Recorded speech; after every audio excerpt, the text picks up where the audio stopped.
خلاصہ کلام یہ ہے، اگر انسان یہ چاہتا ہے کہ اس کے مال میں برکت ہو تو یہ 5 چیزوں کا خیال رکھیں جو دین نے، شریعت نے ہمیں بتا دی۔ اس سے ہے کہ انسان کا عمل درست ہو،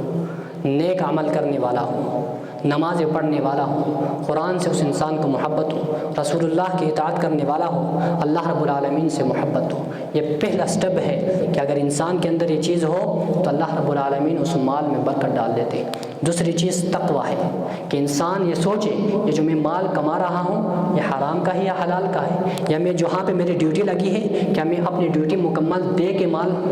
کما رہا ہوں یا نہیں کما رہا، یا دکان میں ہوں کیا میں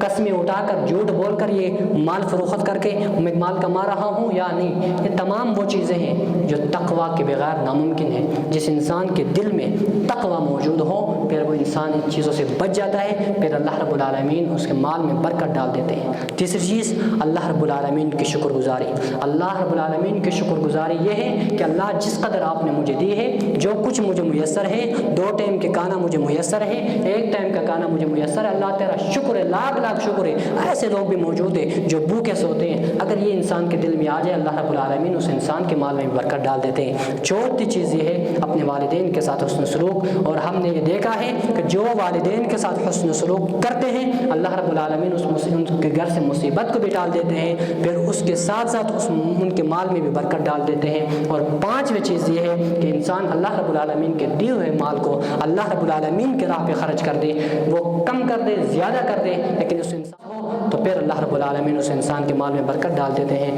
اللہ رب العالمین سے